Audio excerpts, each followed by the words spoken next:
Month 5, October 2022. So Aidan read the books, along with spending time on the ferry going over to the mainland, and returning to Hatteras on Saturdays. The work wasn't hard, but the days were long. The journey gave him plenty of time to read the book Mr. Sun had given to him, and reread his ever-growing notebook, but there was no further mention in the Ivory documents of Limbury and Blackbeard yet. And it occurred to Aidan, as he pulled his boots on one dark morning from his bedroom beside the marina, that it seemed more than a little tasteless for the well-to-do to have a party in South Carolina when people were living in horrific poverty after the Wall Street crash.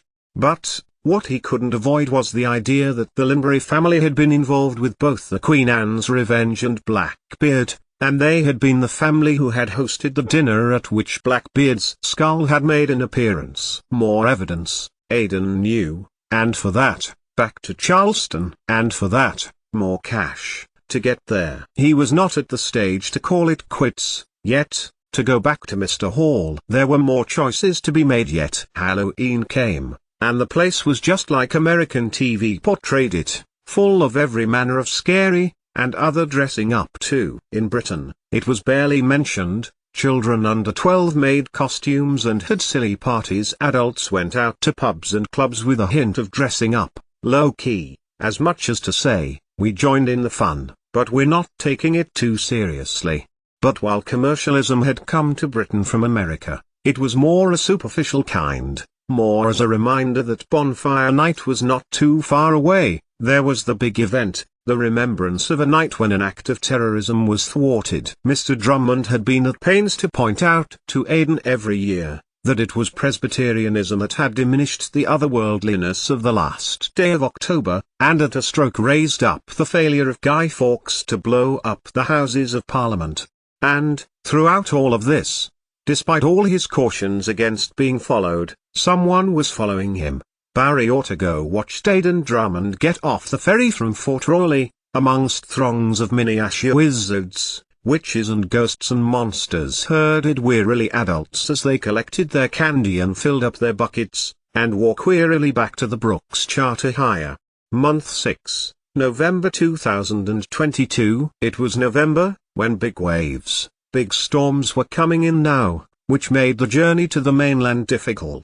Mr. Summerlee had packed up for the month, the day before Thanksgiving being their last day, and Aidan wondered what to do now. There would be, at least, few charter boats. J.J. Maybank would probably not be at the Brooks place so often. There was always cleaning and repairs to be done on houses, cooks' houses, that had been vacated while they went back to New York or L.A., or wherever it was rich people lived when they weren't at the Outer Banks. But if he didn't find some cash soon, Aidan knew he would have to go home. Home, wherever that was. According to the document, Charleston, with its 80 years ago purchase of lead and its party and its slave quarters. Yet, Renfield still lived there, and the 19-year-old Aidan Drummond would make an enemy of his. Well, his uncle. That was who Renfield was, Carla's half-brother. He had met him once, as he had left Mr. Hall's office. Though he had never met Renfield Limbury, he had passed him while leaving Mr. Hall. The look he was given told Aidan told him he knew exactly who he was. He hadn't been there when Carla had died, despite having cared for her for several years. Aidan had not challenged for the house, and yet, he had a home, once. And on the third Thursday of November, back in Bristol, absolutely nothing of note would ever happen. 88,888,888. How are you enjoying your day? Mrs. Brooks asked,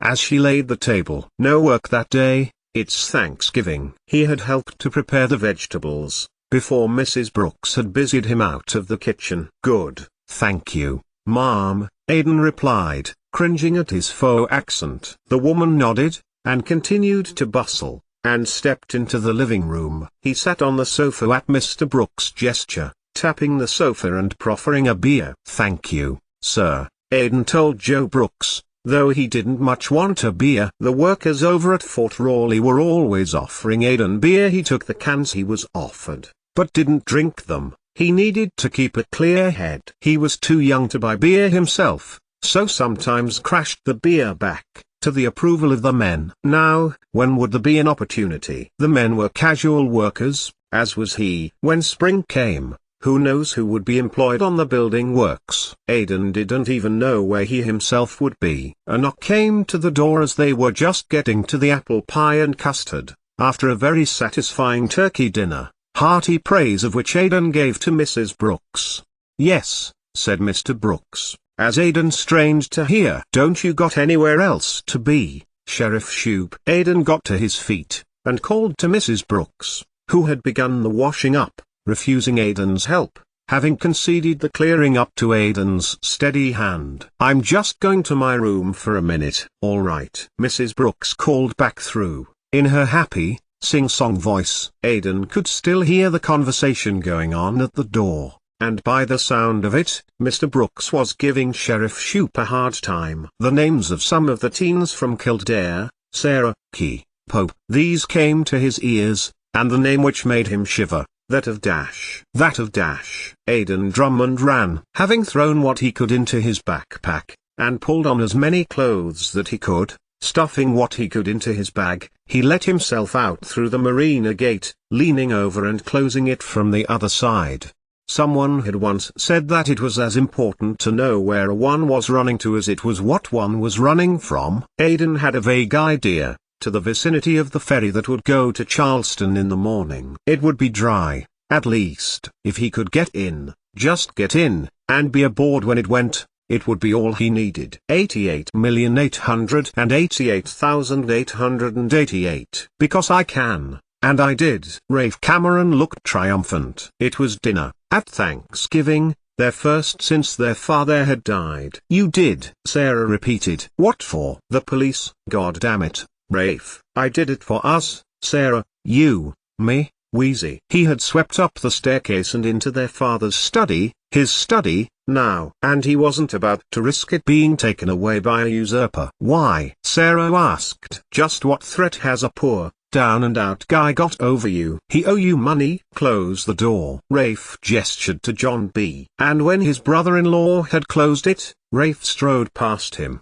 and pulled across the bars, then pulled the bars on the other door too. He then circumnavigated the desk and sat in their father's, his chair, oak, polished, velvet-covered. "Well," Rafe told them. "Sit down." "Do we need to?" Sarah asked, suspiciously. "Yeah," Rafe told her. "You need to." And Rafe Cameron told his sister and John B. about Aidan Drummond, and all he had found out about him, that Aidan Drummond was the child of Carla Limbry and John B. Routledge, adopted privately, arranged by Ward.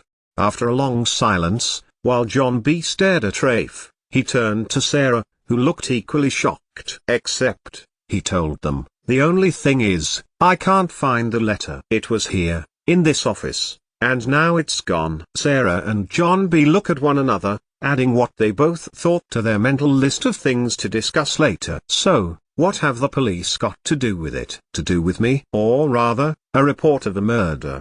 Did he do it?" "Does it matter?" Rafe got to his feet and folded his arms. "Without that letter, the official record states that Aidan Drummond, of Bristol, England, is the son of, not John B. Routledge, but Ward Cameron. He can challenge for the inheritance, Sarah, and I'm not prepared to let all that our father worked for get handed over to an outsider. So, I reported him to Shoop, got him to investigate Carla's death, got him to investigate Son's death." "Son?" John B. asked, his head in a whirl. Son and Aidan Drummond met up every Saturday, at the Hatteras, looking for evidence to further his claim, no doubt. And 2 days ago he turned up dead, in his home. But Sarah was shaking her head. "You are loathsome," she declared to her brother. "I know we don't like him, but to have him charged with murder, a murder he didn't commit." But now, John B. was giving Sarah a look, filled with warning, that she should say nothing else. "And his own parents," Rafe added. "His own parents, adoptive Carla Limbry and now Devon's son." "You think Aidan Drummond killed all those people?" John B. asked. "I don't care," Rafe told him. "Now, unlock the doors,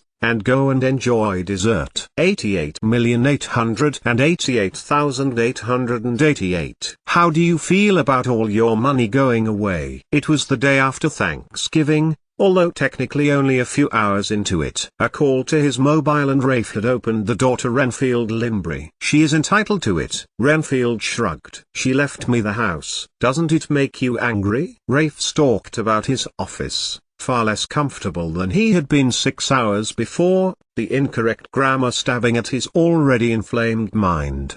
"It seems to be making you angry, Rafe. And yet, it is me who has evidence, legal and documentary, that Carla Limbry had a child with John Routledge, and not my father." "This boy, a disguise," Renfield told him. "And he did not kill son, that was our friend Singh." "The body succumbed to the poison, in the end." "As for her mother, she did not kill Carla." There was a pause. A glass of whiskey on the table was swooshed into Rafe's hand. He drank deeply. "That leaves his parents." "What?" Rafe paused, mid-gulp, his eye on Renfield's amused face. By contrast, the man had come over in the dead of night to tell him of Aidan Drummond's flight. His number. Carla had a daughter, Adeline. Rafe gave him a look of disbelief. "No.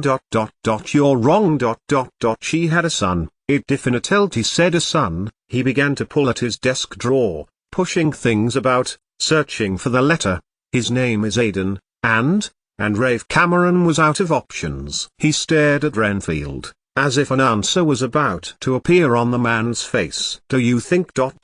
twins?" Renfield burst out into laughter, then shook his head. "You're not listening, Rafe," he told him. "I want to recover my niece, for she has inadvertently uncovered something we have been looking for a very long time. And now she is missing, following a visit from the police, who came at your instigation." Renfield drained his glass and put it back onto the table. "But, as for the Limbry estate, I couldn't claim it. She is the legitimate heir. Only," he broke off under Rafe's glare. "You keep saying she," Rafe pointed out. "Because she is a she," Renfield told Rafe. "Why is it so hard to understand?" Carla Limbry and John B. Routledge were in Bristol, England, looking for evidence of Blackbeard and his treasure when Routledge left her suddenly, and she went into labor. She gave birth to one child, not two, a girl, called Adeline. "But, he is called Aidan, he works for me." Rafe shot back,